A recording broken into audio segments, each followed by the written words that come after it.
ನಮಸ್ಕಾರ ಸ್ನೇಹಿತರೆ. ವೈಭವ್ ಸೂರ್ಯವಂಶಿ ಈ ವರ್ಷ ನಡೀತಿರೋ IPLನಲ್ಲಿ ಕೇಳಿ ಬರ್ತಿರೋ ಒಂದೇ ಹೆಸರಿದು.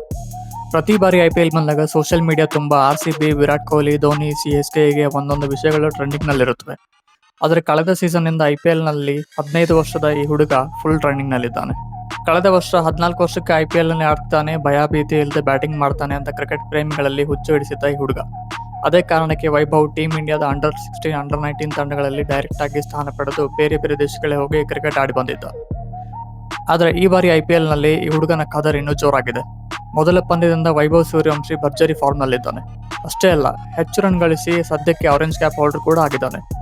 ಇನ್ನು ಇದಕ್ಕಿಂತಲೂ ಅಚ್ಚರಿ ಸುದ್ದಿ ಏನಂದ್ರೆ, ಈ ಬಾರಿ ಈತ ಅದು ಯಾವ ರೀತಿಯ ಫಾರ್ಮ್ನಲ್ಲಿದ್ದಾನೆ ಅಂದ್ರೆ, ವಿಶ್ವವಿಖ್ಯಾತ ಬೌಲರ್ಗಳ ಅಟ್ಯಾಕ್ನ ದಿಟ್ಟತನದಿಂದ ಎದುರಿಸಿ ಚಚ್ಚಿ ಬಿಸಾಕ್ತಿದ್ದಾನೆ. ಅವರನ್ನು ಕೂಡ ಒಬ್ಬ ಅನುಭವಿ ಕ್ರಿಕೆಟರ್ ತರ ದಂಡಿಸಿದ್ದಾನೆ.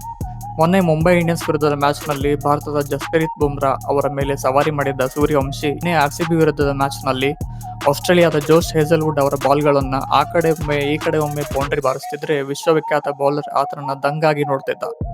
ಅವರ ಒಂದೇ ಓವರ್ನಲ್ಲಿ ವೈಭವ್ 19 ರನ್ ಬಾರಿಸಿದ್ದನ್ನು ನೋಡಿ ಎಲ್ಲರೂ ಬೆಕ್ಕಸಬೆರಗಾಗಿದ್ರು.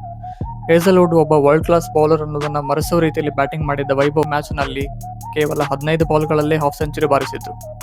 ಅಲ್ಲಿಗೆ ಹೇಜಲ್ವುಡ್ RCB ಪ್ರೈಮ್ ಬೌಲರ್ ಆತ ಬಂದ ಮೇಲೆ ಟೀಮ್ಗೆ ಆನೆ ಬಲ ಬರುತ್ತೆ ಅಂತ ಜಾತಕ ಪಕ್ಷಿಯ ತರ ಕಾಯ್ದಿದ್ದ RCB ಅಭಿಮಾನಿಗಳಿಗೆ ನಿರಾಸೆ ಕಾದಿತ್ತು.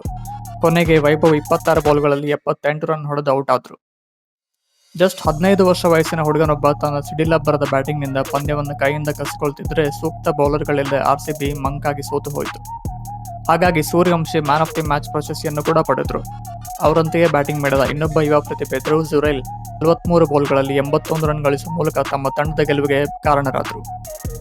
ಇತ್ತ ಕಷ್ಟದಲ್ಲಿದ್ದ ತಂಡಕ್ಕೆ ಆಸರೆಯಾಗಿ ಭರ್ಜರಿ ಬ್ಯಾಟಿಂಗ್ ಮಾಡಿ ತಂಡದ ಸ್ಕೋರ್ 200 ಗಡಿ ಹತ್ರ ಹೋಗೋದಕ್ಕೆ ಸಹಾಯ ಮಾಡಿದ ನಾಯಕ ರಜತ್ ಪಟಿದಾರ್ ಅವರ ಎಫರ್ಟ್ ಕೂಡ ವೇಸ್ಟ್ ಆಗಿ ಹೋಯಿತು. ಅದೇನೇ ಇರಲಿ ಗೆಳೆಯರೆ, ಈ ವೈಭವನ ಆಟಕ್ಕೆ ಸದ್ಯಕ್ಕೆ ಇಡೀ ವಿಶ್ವವೇ ಬೆರಗಾಗಿ ಕುಳಿತಿದೆ. ಈತನ ಆಟಕ್ಕೆ ಮರಳಾಗಿರೋ ಅನೇಕರು ಈಗಲೇ ಈತನಿಗೆ ಟೀಮ್ ಇಂಡಿಯಾದಲ್ಲಿ ಸ್ಥಾನ ಕೊಡಬೇಕು ಅಂತ ಮಾತಾಡ್ಕೊಳ್ತಿದ್ದಾರೆ.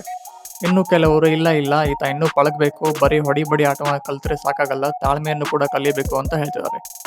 ಒಟ್ನಲ್ಲಿ ಇದೇ ರೀತಿ ಫಾರ್ಮ್ ಮುಂದುವರೆಸಿದ್ದೇ ಆದ್ರೆ ವೈಭವ್ ಸೂರ್ಯವಂಶಿ ಶೀಘ್ರದಲ್ಲೇ ಟೀಮ್ ಇಂಡಿಯಾದ ಬಾಗಿಲು ತಟ್ಟೋದು ಗ್ಯಾರಂಟಿ. ಇದು ಗೆಳೆಯರೆ ವೈಭವ್ ಸೂರ್ಯವಂಶಿ ಅವರ ನಿನ್ನೆ ಆಟದ ಬಗೆಗಿನ ಒಂದಿಷ್ಟು ಮಾಹಿತಿ. ಇಂಥ ಇನ್ನಷ್ಟು ಇಂಟ್ರೆಸ್ಟಿಂಗ್ ವಿಷಯಗಳೊಂದಿಗೆ ಮತ್ತೆ ಸಿಗೋಣ.